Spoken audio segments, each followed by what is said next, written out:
ॐ तत्सत्। ॐ श्री श्री कैवल्यनाथः कैवल्यं शाश्वतं शान्तं भक्ति शक्ति परात्मिक प्रेम पूर्णाय सत्यरूपं नमो नमः। ॐ नमो ब्रह्मण्यदेवाय नमस्ते ब्रह्म तेजसे। ॐ सत्यं परं धीमहि। ॐ तत्सत्।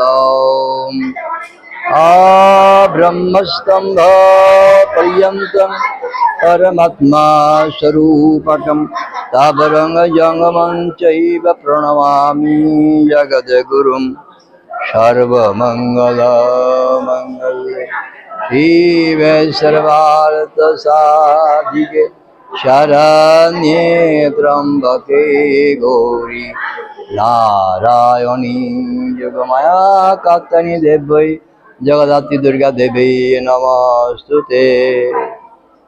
आज कार्तिक मासेर शुक्ल पक्षेर महानवमी तिथि। এই তিথিতে সনাতন ধর্মের দেশ ভারতবর্ষ, এই ভারতবর্ষের প্রাচীনকাল থেকে বৈদিক যুগ থেকে ঋষিরা যে বিধানে মার আরাধনা করেছেন, বর্তমানে সেই বিধানে মার পূজা চলছে।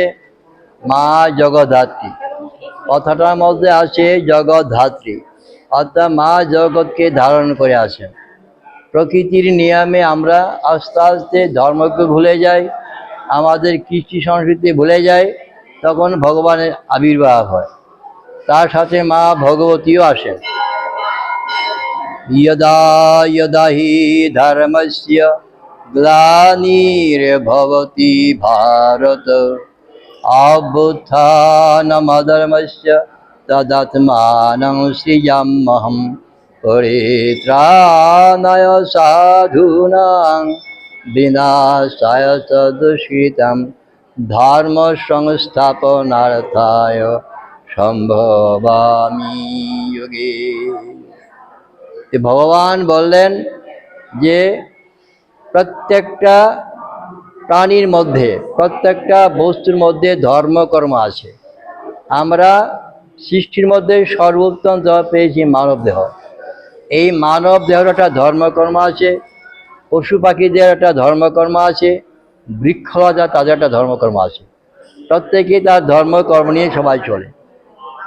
কিন্তু প্রকৃতির বিধানে এমন অবস্থা সৃষ্টি হয়, মানুষ তার যে ধর্মটা কি, তার কর্মটা কি সে ভুলে যায়। তখন ভগবান আবার আসেন। ভগবান নিজে বলছেন আমি আসি বিশেষ করে দুইটা ভাবে। একটা জ্ঞানময় রূপে আসি, আর একটা আসি আমি অংশরূপে ভগবান আসেন। একই কারণ, ধর্মকে প্রতিষ্ঠা করা, ধর্মকে মানুষের মধ্যে পুনরায় জাগরণ করে তোলা।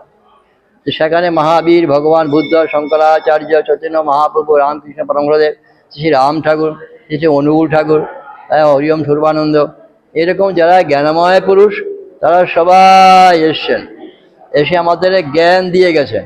সবাই জ্ঞানের পথে চলো, জ্ঞানের আশ্রয়ে চলো, তাতেই তোমরা মানব জীবনের উদ্দেশ্য লক্ষ্য সেটা পরিপূর্ণ প্রাপ্ত হবে। কিন্তু আস্তে আস্তে ভুলে যাই আমরা। ভুলে গেলে আবার ভগবান আসে, তার লোকে মা ভগবতীও আসেন। যেমন দাপর যুগে ভগবান লীলা সব করেছেন, সেই যুগ মায়াকে দিয়ে সব কাজ করিয়েছেন। আবার গুরুদের বলেছেন তোমরা মা কাত্যায়নীর ব্রত করো। এখনো কিন্তু কাত্যায়নী মার পূজা চলছে। এক মাস